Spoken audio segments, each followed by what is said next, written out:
So viewers, ये आप देख सकते हैं माशाल्लाह से एक वाइट कलर का मेल मैंने इस टाइम हाथ में पकड़ा हुआ है और इसके फेस पर आप देखें चीचक के दाने निकले हुए हैं, आँख से झाग निकल रही है, पानी निकल रहा है और इसको ये चीचक शुरू हुए 2 से 3 दिन हुए हैं। ये बीमारी मजीद फैलती जाती है, रेशा हो जाता है गले में, जानवर खुश्क होने लग जाता है, कमज़ोर होने लग जाता है, खाना पीना छोड़ देता है और साथ ही साथ ये बीमारी दूसरे जानवरों में मुंतकिल भी हो जाती है। तो आप सब ने इस बीमारी के इलाज के लिए नीली दवाई का इस्तेमाल करना है। आम मेडिकल स्टोर से मुनासिब पैसों में ये मिल जाती है, जेंटल वॉयलेंट इसको बोलते हैं।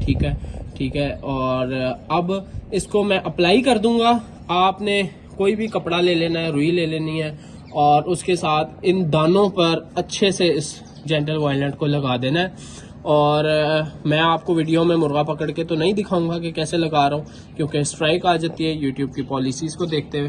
तो अभी मैं इसको ये अप्लाई करके आपको वीडियो में दिखाता हूँ कि किस तरह से आपने इसके फेस पर जेंटल वॉयलेंट जो है वो नीली दवाई लगानी है। और इंशाल्लाह 110% श्योरिटी के साथ आप देखेंगे कि आपका मुर्गा, मुर्गी, चूजे जो जिन भी बर्ड्स को चीचक हुई है, ये एक आम बीमारी है, अक्सर औकात हो जाती है बर्ड्स को, तो आपने इसका इलाज नीली दवाई के ज़रिए बहुत आसानी से कर लेना है। तो चलते हैं, मज़ीद वीडियो को आगे कंटिन्यू करते हैं।